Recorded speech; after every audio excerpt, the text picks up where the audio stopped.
Good day, listeners. Our topic for discussion today is going to be Indian languages and literature, which happens to be lesson 4 of your book on Indian heritage and culture. Now, before we start discussing this topic with you, I am going to relate a very interesting story to you. Sagar and Samir went to Andamans and Nicobar Islands for a holiday. They had a very good time out there playing in the sea and seeing so many small, beautiful islands. But they faced some problems.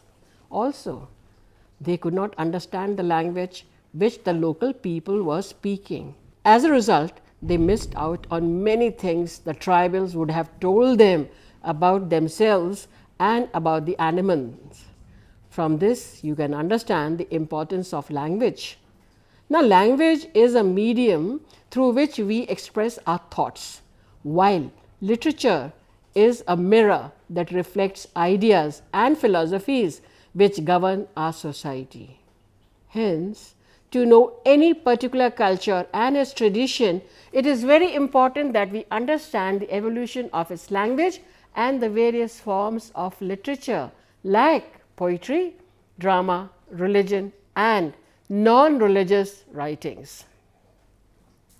Now, Indian languages have a very important role to play in our culture, and we will start with Sanskrit, which was one of our earlier languages.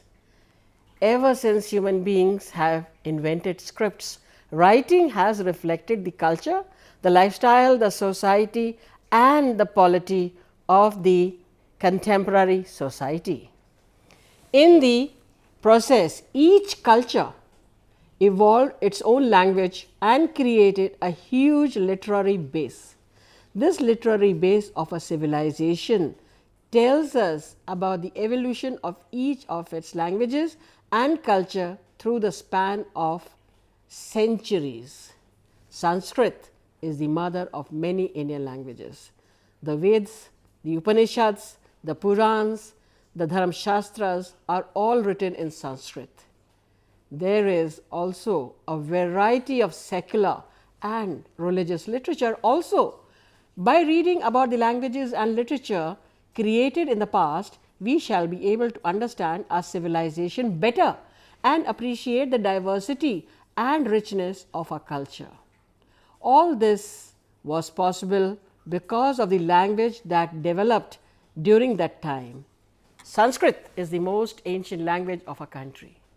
It is one of the 22 languages listed in the Indian Constitution. The Sanskrit in literature is vast, beginning with the most ancient thought embodied in the Rig Veda, the oldest literary heritage of mankind, and the Zend Avesta. It was Sanskrit that gave impetus to the study of linguistics scientifically during the 18th century. The great grammarian Panini analyzed Sanskrit and its word formation in his unrivaled descriptive grammar Ashtadhyayi.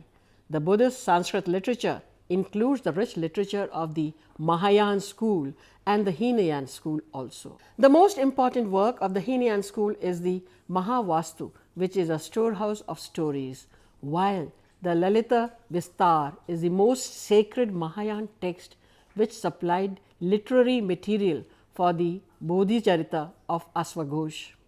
Sanskrit is perhaps the only language that transcended the barriers of regions and boundaries.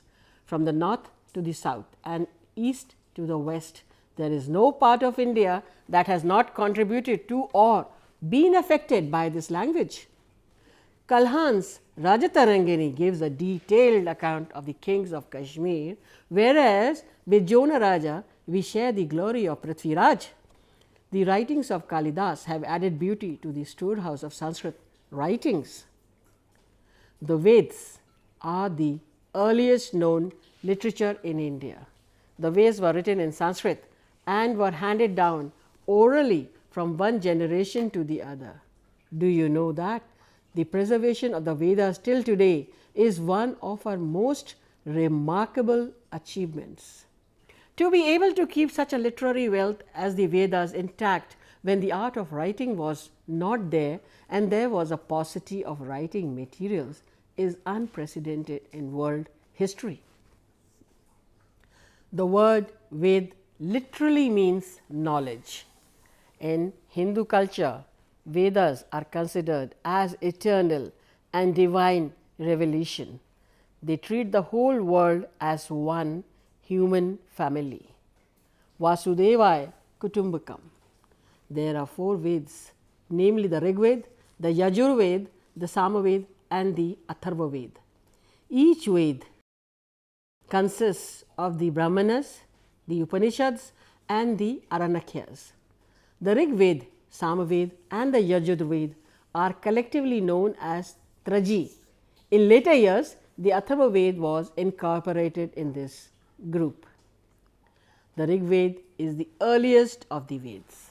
It is a collection of 1028 hymns in Vedic Sanskrit. Many of these are beautiful descriptions of nature.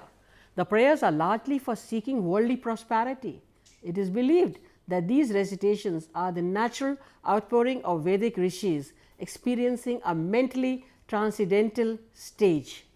Some of the well known rishis are Vashishta, Gautama, Gritasmedh, Vamadeva, Vishwamitra and Atri. The prominent gods of the Rig Veda were Indra, Agni, Varuna, Rudra, Aditya, Vayu, Aditi and the Ashwini twins. Some of the prominent goddesses are Usha, the goddess of dawn, Vak, the goddess of speech and Prithvi, the goddess of earth. Do you know that most of the hymns spoke of universally recognized higher values of life such as truthfulness, honesty, dedication, sacrifice, politeness and culture? Their prayers are for seeking worldly prosperity and for the development of a highly cultured society. Along with religion, Rig Veda provides us knowledge about social, political and economic conditions of ancient India. Yajur Veda means sacrifice or worship. This Veda is concerned mostly with rites and mantras of different sacrifices.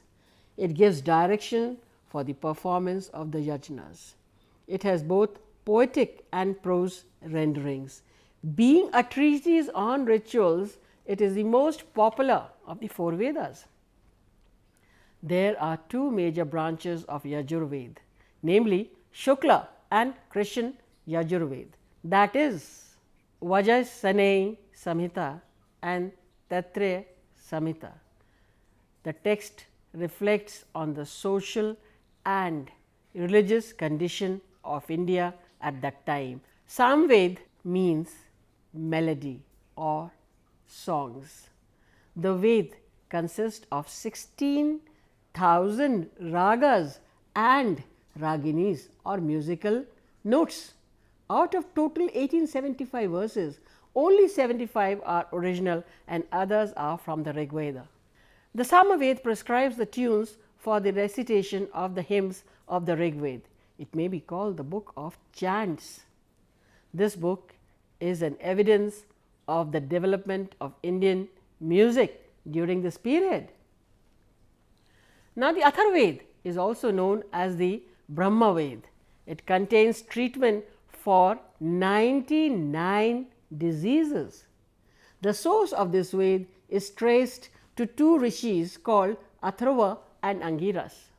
The Atharva Veda is of immense value as it represents the religious ideas at an early period of civilization. It has 2 branches, the Pepilad and the Shaunak. This book gives detailed information about the family, the society and the political life of later Vedic period. In order to understand the Vedas, it is necessary to learn the Vedangas or the limbs of the Vedas. This supplement of the Vedas provide education, that is Shiksha, grammar, that is Vyakran, the rituals, that is the Kalpa, the etymology, that is Nirukta, meters, Chand and astronomy, that is Jyotish. A good deal of literature grew around these subjects. It was written in the form of precepts in the sutra style. A precept was called Sutra because of its brevity. The most famous example of this is Panini's grammar, Ashtadhyayi, which illustrates the rules of grammar and also throws light on society, the economy and culture of those times. Then we also have the Brahmanas and the Aranakyas. After the four Vedas, a number of works called the Brahmanas were developed. These books give us a detailed explanation of Vedic rituals and instructions and deal with the science of sacrifice. The latter portions of the Brahmanas were called the Aranakyas, while the final parts of the Aranakyas are philosophic books named Upanishads, which belong to the later stage of the Brahmana literature. Each of the four Vedas have their own Brahmana books. Rig Veda had Kaushitaki and Taittiriya belongs to Krishna Yajurveda and Shatpat belongs to Shukla Yajurveda. Tandav, Panchvesh and Jamne belong to Atharva Veda. It is through them that we get a detailed information of the social, political and religious life of the people. The Aranakyas deal with soul, birth and death and life beyond it. These were studied and taught by men in Vanprastha, that is, Munis and the inhabitants living inside the forests. All these works were in Sanskrit. Initially, they were handed down orally and were put to writing much later. Now, the Upanishads, the word Upanishad is derived from Upa, that is nearby, and Nishad, to sit down, that is sitting down near the Guru, that is a group of pupils sat near the Guru to learn from him in the Guru Shishya Parampara or tradition. The Upanishads mark the culmination of Indian thought and are the final parts of the Vedas. As the Upanishads contain abstract and difficult discussions of ultimate philosophical problems, they were taught to the pupils at the end. That is why they are called the end of the Vedas. Vedas start with the worship of the manifest, as that is obvious, and then slowly transforms to the knowledge of the unmanifest. There are more than 200 known Upanishads, one of which, the Muktika, gives a list of 108 Upanishads. This number corresponds to the holy number of beads on a mala or Hindu rosary. The Upanishads form an important part of our literary legacy. They deal with questions like the origin of the universe, life and death, the material and spiritual world, nature of knowledge and many other questions. The earliest Upanishads are the Brihadaranyaka, which belongs to the Shukla Yajurveda, and Chandayog, which belongs to the Samveda. Some of the other important Upanishads are the Aitreya, the Kena, Katha and other Upanishads. I am going to tell you about 8 important Upanishads, which you must take time out and read for yourself. One of them is going to be the Isovasaniya Upanishad. This Upanishad deals with identifying ourselves with the all-pervading truth, which is to realize the self within. To see this through the phenomenal world is to realize the truth in the outer world of plurality. This is the very theme of this particular Upanishad. Then we have the Kena Upanishad. This Upanishad derives its name from the first word Kena, which is meaning by whom.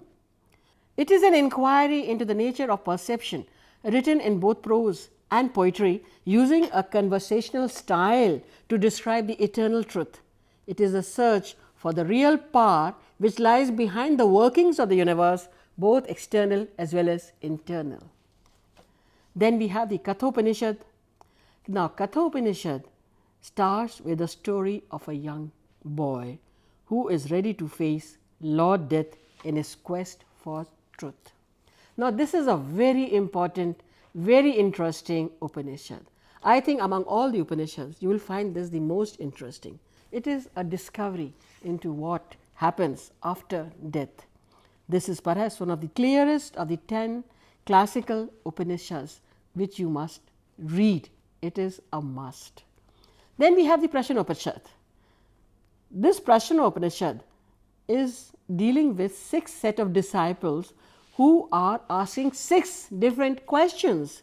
What may seem as accidental questions suiting only the individual temperament of the students, actually they have in them a sequence for seekers of Vedanta, answering questions on creation, the states of experience and the nature of truth, where the Guru answers all these questions and their doubts are put to rest.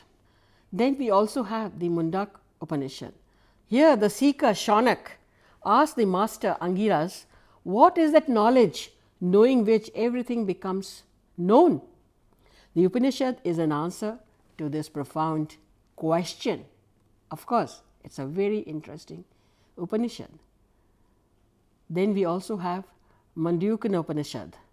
Of the 10 important Upanishads, this Upanishad is the briefest and most commented upon. It explains the mystic symbol Om and the 3 states of awareness: waking, dream and deep sleep, and the transcendent 4th state of illumination, that is when you get awareness.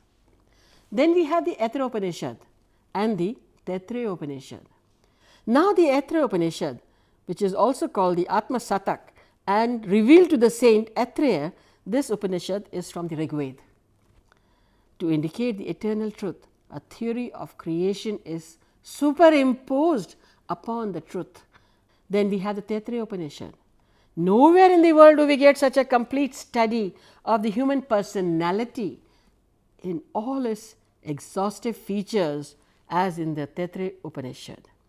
Apart from a clear description of the 5 sheaths, it gives us a vivid picture of how the ideal system of education should be, with instructions and advice on how to live Vedanta in life. Apart from this, we also have the Ramayana and the Mahabharata, are 2 great epics, Ramayana and the Mahabharata. The Ramayana of Valmiki is the original Ramayana, though it is believed that there are innumerable Ramayans written by many. It is called Adi Kavya, and Maharishi Valmiki is known as Adi Kavi. The Ramayana presents a picture of an ideal society, that is, what a society should be like. The other epic is the Mahabharata. It was written by Ved Vyas.